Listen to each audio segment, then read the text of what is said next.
Buongiorno, welcome back to my channel. Today is another episode of testing hyped up niche fragrances. I love this series because I love to test fragrances and I also love to see your comments down below and your opinion about these very famous and hyped fragrances. I think this time I have the best collection because I have so many new brands that I never tested before. So today is the first impression. I always do a follow-up and a full review of these fragrances once I really tested them. So don't forget to subscribe and to hit the notification bell so you will get notified when I upload any new video. Oh my god, I have so many exciting fragrances that I don't know where to begin. Let's start with the one that I'm mostly excited about. This is from Nihilo, a brand actually that a lot of you told me to try. And of course, the most hyped up one is without doubt Fleur Narcotique. And this is the one I have here. I think also Lost in Paradise is very hyped, but I hear more about Fleur Narcotique. So let's start. I can tell you from the beginning, this fragrance is not for me. It's very heavy on the orange blossom. I knew that there was orange blossom, but I was hoping for something different. And I would say this is a fragrance that people who love Sintra from Memo would definitely enjoy. I have to compare them side by side to see. But first impression, I think people who love Sintra, love Don't Be Shy, these fragrances will also enjoy this one. However, working from memory here, it seems to be a little bit more fresh than these fragrances. Definitely has a musky base and there is this sharpness in it. Maybe it's just petty grain or something, but I expected something more complex, to be honest. So that was a little bit disappointing, honestly, but yeah. Anyway, I may change my mind. As you all know, sometimes I totally change my mind after testing the fragrance on my skin more than once, and maybe it will become one of my favorite fragrances. Who knows? Next is the first time to test a Kilian fragrance. Yes, I know I never tested Kilian, but yeah, it's never too late. We have Good Girl Gone Bad. I didn't get Love Don't Be Shy because I knew I wouldn't like it. But I was very intrigued about Good Girl Gone Bad. Oh my god, the smell is very strong. I had no expectations for this fragrance. Honestly, I don't remember notes or anything. This is quite an old school tuberose to my nose. Very sharp, green, a little bit sweet. Not a sweet fragrance, but there is this warmth. It's already starting to be nicer. The sharp edge is already fading away. So not as bad as the opening, but I'm not sure if this fragrance will be something that I would like. I struggle with tuberose fragrances. Okay, this old school vibe that I got in the opening is not there anymore. It's a slightly creamier now and warm. Still there's a bit of freshness, slightly green touch, but I guess this is a fragrance that when you test on your skin, especially in warm weather, would become very creamy. And it's quite different to other tuberose fragrances that I've tested before. So this is a fragrance I have to play with. Next, I have a Xerjoff fragrance that is so hyped. Lira. Oh, I have this sample now for quite a while and I was so tempted to test it, but I was waiting to do this video so I can share my first impression with you. Let's see. So from what I remember, it's like a lemon cake scent or something. This is lovely, actually. It's very fresh lemon. I definitely get like the lemon cake here, but it's still very fresh. So to me, it smells like a meringue lemon cake with lemon peel grated on top. This is how it smells. It's actually much better than what I imagined. Very gourmand, but it's the lemon here that makes it tolerable for me. Definitely there is vanilla and it has a note that is so beautiful here, but I don't know what it is. I get why it's so hyped. It's definitely gorgeous. I like it and I think it's a fragrance that I would recommend, but it's not something that I personally would wear. Since we talked about Xerjoff. I have another one, Accento. I know there is also an overdose of this fragrance. This is quite masculine. There's lavender. I smell lavender, citrus, lavender, very, very fresh, definitely a summer fragrance. Again, it's one of the fragrances that I won't remember what people said about. I just know that it's hyped. I will try to imagine this one on a man in summer. Yeah, it's quite nice. But is it worth that hype and also the price? Honestly, for now, no, I don't see it. I'm not sure about this fragrance, honestly. It's not bad, but to be completely honest, it smells quite synthetic. I see that a lot of Xerjoff fragrances, when they have like a big dose of fruity notes, it smells, to my nose, quite synthetic. And this is one of them.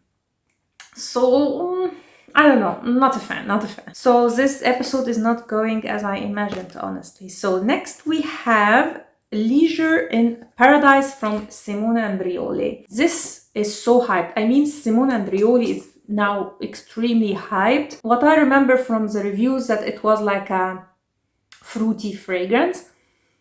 Yeah, it's quite fruity. But you see the difference between these two.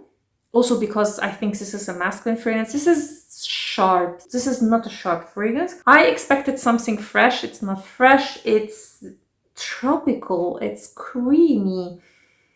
There's definitely a lot of vanilla here. I can smell it. And coconut. It has coconut for sure. And as you all know, I'm not like the biggest fan with coconut fragrances. But it's not what I expected. So it's quite different. It smells like a tropical cocktail in a way, but without the booziness. So it's simple but different. It may be a tropical fragrance that I personally would wear. It's not too much, but I have to see about how this vanilla and coconut develop, especially on my skin. I see the hype, but not as much, honestly. Of course, I may change my mind when I test it, but for now, it's a maybe.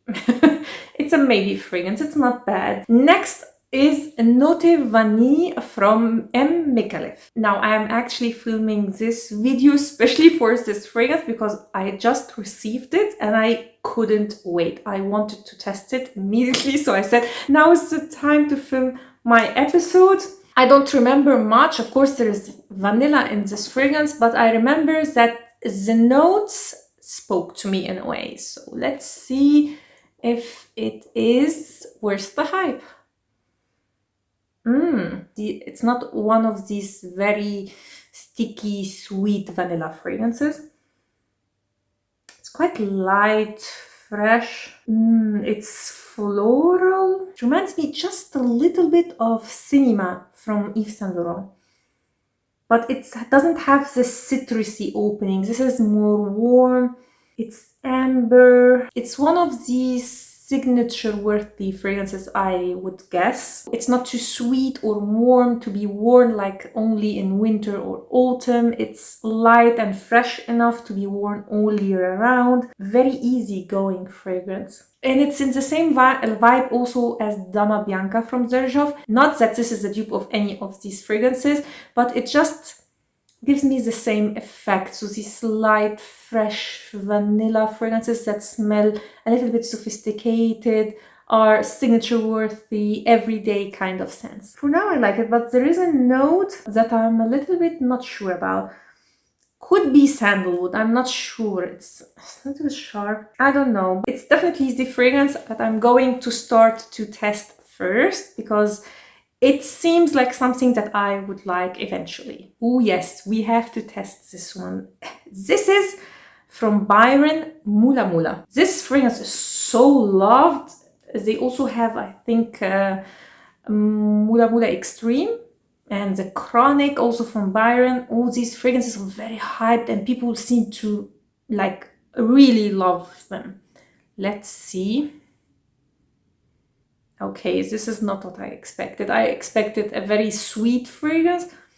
At least now I'm not getting a lot of sweetness. I'm very perplexed because it's not what I expected at all. because I know that people who love this fragrance are gourmand lovers, and I think they considered this as a gourmand. Where is the gourmand? There is this sharpness in the opening. It's starting to warm up now. No, I remember that fragrance had caramel, and I mean very gourmandish notes. Let's put it aside for a minute and return to it afterward and just test something else and see. And test yet another new brand to me, and that is Commodity. And I have Milk. Now I don't know if it's like 3 levers. I don't know. You tell me, like this bottle, which one is it? They don't mention it in like the company I get my decants from, so I don't know. But I guess the black is the expressive one.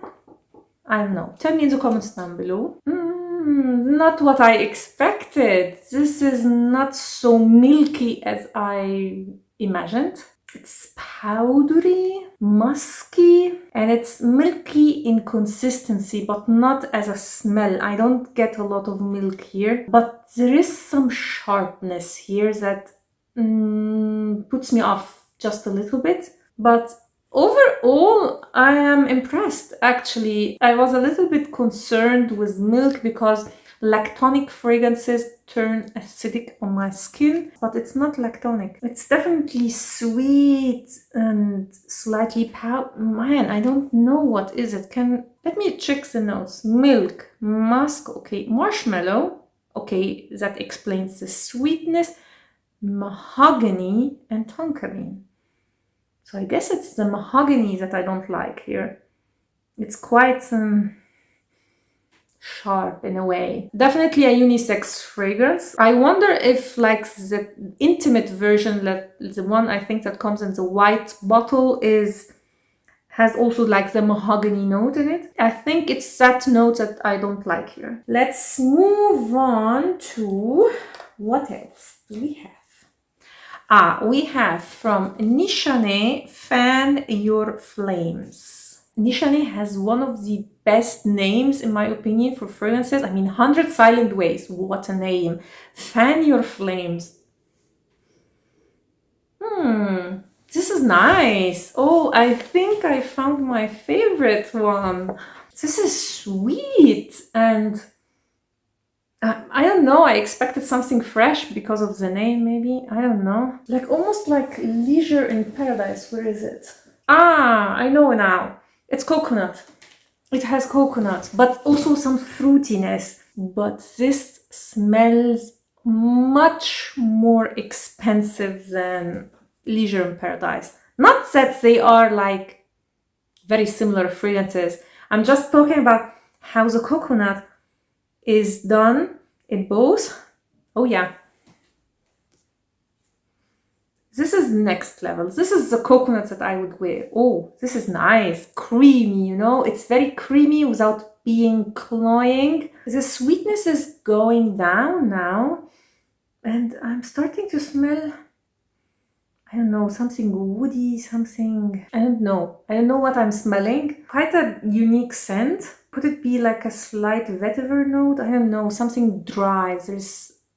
There's this creaminess and this dry aspect. And it started very feminine, like I thought that I am going to get a tropical fragrance almost, but now it's kind of going in a unisex direction. Like the sweetness is almost gone. Still, what I'm mostly getting here is coconut. Coconut is gorgeous actually here. So I am loving the opening. Now I'm not loving it as much, but I like the fragrance. I think this is from all the Nishane fragrances that I tested, the ones that I like most. This fragrance till now, I think, is the winner. Next, we have a new release, actually. And it's not the most hyped up fragrance from this brand, but I couldn't find a sample of that one. So I went with the new release just to get a feeling of the brand. And it's Maison Crivelli, and I have Ambre Chromatique.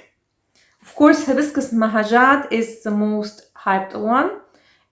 This fragrance is so hyped that it's so difficult even to find a sample of. So go figure. Oh, this is for amber, incense, lovers. Is it an extrait de parfum? Because it's very strong. Yeah, extrait de parfum. Yeah, I knew it because it's very strong. This is a fragrance that would be loved in Egypt by men. It's a masculine fragrance. Very simplistic, but you can smell the quality. Oh my god, the quality is really high. You can smell it right from the start that this is a quality niche fragrance. There's also like a very sharp, almost medicinal note. Sometimes I get like an ambery sweetness. Other times I get more of the smoky incense. And now I am getting more of the some sharpness. It's really changing. Okay, from all of the fragrances that I've tested till now, this is from an artistic point of view, from a quality point of view, the best, hands down, and I don't think that I will find any of the others that can beat the quality of this one. Next one is not hyped, but I wanted to finish like the series because I've tested from Amouage all the others from this collection, so it's only the ones that I didn't, so I thought about testing it with you guys. This is Love Mimosa from Amouage. Now, Mimosa is one of the notes where I not struggle with, but it can be done in different ways and it depends. Oh yeah, Mimosa is here, and in the style of this series, it's sweet. It has the sharp powdery edge of the Mimosa, but there is a lot of sweetness in the background. This is like a theme of this collection. All of them have almost like something creamy sweet in the background. It has this innocent baby-like feeling to it, which I don't know, me personally, Mimosa gives me this feeling like a little bit like baby powder, like something innocent, almost childlike. I don't know why, and I get it here. There must be other florals but are in the background. So the Mimosa is like front and center. It's not sharp anymore. It's a little bit more creamy but yet fresh. It's, I think, a very spring-like fragrance, but it's not everybody's cup of tea. These kind of fragrances are a little bit associated, I noticed, with more of older generation in a way. I don't know why actually, because they are gorgeous.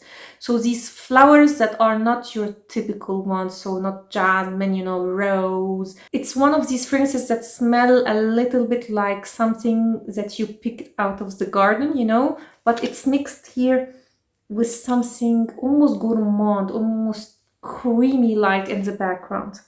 And it's getting better and better, honestly. I like it.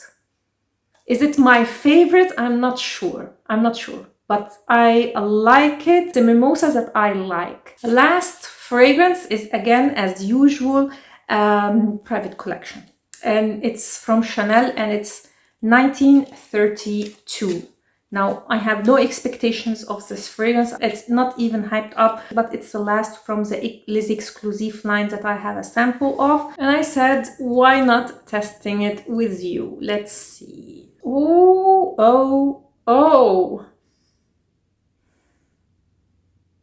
This is nice. No one talks about this fragrance, but I mean, wait, I am almost in love now. I can't even like explain how this fragrance smells. It's very classy, like what you would expect from Chanel. It has a slight old school vibe to it, but it smells gorgeous. There's iris. I'm starting to get iris, and it's a little bit off-putting for me because I don't like, not off-putting, but I was like in heaven and I'm like starting to get a little bit disappointed. But it's still gorgeous. You know, it reminds me again of these fragrances that have flowers that you would pick from the garden. So like Cartier Carat, you know, this vibe. It's clean, it's fresh, it's musky. There is maybe narcissus or something like that. Maybe some rose or jasmine. It's like a bouquet of flower, but mixed. There's now from when I'm doing like that, I get also something yellow floral, tropical. I guess there is ylang ylang, but I get it when the air hits the paper. When I'm going up close, I don't get it as much. This is really nice. This is gorgeous, actually. But is it something that I would pay the price of, you know, Chanel fragrances, like les exclusive fragrances from Chanel? No, honestly, no. Oh, it's so good. It's really good, but not worth that price. This episode was quite interesting for me because I've tested so many new brands, and honestly, I feel like almost overwhelmed. It's like, oh my god, there are so many new possibilities out there. I'm over dramatic, I know. But anyway, let's get to the ranking. Okay, this is one of the most difficult rankings I've ever did. So I most probably will change the whole thing once I've tested these fragrances. The one I am totally sure about is number 12, Accento from Xerjoff. I don't like it, and I smell now a little bit of ambroxan. Not only because I don't like the fragrance or the smell, because honestly, it's not something that you would pay that price for. I expected something better. So yeah, that one is for now a no for me. Next, I would go with Good Girl Gone Bad. It's now in the very dry down, at least on paper, and no. For tuberose lover, it's actually quite nice. But again, for the smell, the price tag, the whole thing, no, it's not worth it. There are so many tuberose fragrances on the market. Although this is different, it's still not worth that price tag at all, in my opinion. With these two out of the way, it's very difficult now to choose. I would go with Nihilo Fleur Narcotique because it's not as unique, and also because of the price tag. So I looked up like the prices on Nihilo. No. This fragrance, in my opinion, is not worth it. Could be worth it for maybe longevity and sillage. I have to check. Number 9, Leisure in Paradise from Simone Andreoli. Now in the dry down, I get this coconut that I don't like. I get that like coconut lovers, tropical fragrance lovers would highly appreciate this fragrance. However, I know it's very difficult to find in the US. It's not worth it like to go the extra mile to get this fragrance, in my opinion. If you can find it, I looked at the prices, it's okay for a niche brand, but it's not worth like going extra for it, you know? Yeah, my opinion, I don't know. Leisure in Paradise from Simone Andreoli. Next, I will go with Commodity Milk. Although it's nice and I like it, it still has the sharpness. I find like this mahogany note really ruins the fragrance. So I don't know. I am not a fan now at all. It's getting very predominant on paper at least. And I'm not a fan. It's becoming quite a masculine fragrance. Next is Mula. And I am putting it in number 7 because I am already noticing the change in the fragrance. It's more now gourmandish. I get the caramel, fruity touch, but I don't know if it's like the sample. I got it actually from Xerjoff, so it should be like totally legitimate. It's not as strong as I expect. It's very light. So I'm not sure. I'm not sure about this fragrance, and I didn't like the opening much. So I'm still unsure about this one. For now, it's on number 7 because I see the potential in this fragrance. Then I would go shockingly with Lira. It's not, at least on paper, it's not as gorgeous as in the opening. It's slightly woody in a way. Again, it's on paper, so it can be quite deceiving. Again, I smelled a lot of fragrances and it's on paper, so I can't be sure about it. But for now, I am quite disappointed in a way. Next is Love Mimosa. Honestly, because of how simple the fragrance smells and Amouage fragrance is very, very expensive. So I feel like it's overpriced in a way, but the smell is nice because it's simple, not groundbreaking. Not that I smelled something like similar, but it's just like there's something quite simple about it, and with the price tag of Amouage, I don't know. So overall, it's not the best that I've tested today. Next, I will go with Fan Your Flames. I'm a fan. It's not as gorgeous, again, as the opening, but I think it's one of these fragrances that when I really test on my skin, it will be something totally different. Sometimes I get a feeling when a fragrance needs to be worn on skin because it will develop totally different, and I think it's one of them. Next, I will go with Note Vanille. And it would have been number one actually if it wasn't for the fact that it seems to be very light to the point that I'm a little bit skeptical about the performance. So please tell me in the comments down below, how is the performance of Note Vanille on your skin? Because at least here on paper, not promising at all. But it's a very nice vanilla fragrance. Not something that I would personally maybe wear, but something that I would definitely recommend if it has good performance. Because if not worth it in my opinion. Please tell me in the comments down below what do you think about this fragrance, or how is performance on your skin. Number 2 is Ambre Chromatique. And I put this fragrance so high because of the quality. There are very few fragrances actually that first spray and I am saying, oh my god, this is so high quality. Very, very Middle Eastern style. And so it feels a little bit not unique for me with a Middle Eastern background. Maybe for the Western palette it is, but for the Middle East I think it's not as, unique. But the quality, 10 out of 10. Now let's get to the winner of today's episode, and it's 1932 from Chanel. And I'm maybe biased because I love Chanel and I love this style of fragrances, and maybe I'm influenced by the fact that I was totally surprised by it, like totally. But yeah, I can't. It's my number one. I have to test this one beside Cartier Carafe because it just gives me this vibe. Anyway, that was it. That was the ranking, but please don't go because I have a special guest today on my channel. Just a second. Here is my special guest, my son. He asked to be on this video, so here he is. Say hi. Hi. Okay. Amore. Right. So that was it. If you liked this video, please like, subscribe, and also hit the notification bell so you will get notified when I upload any new video.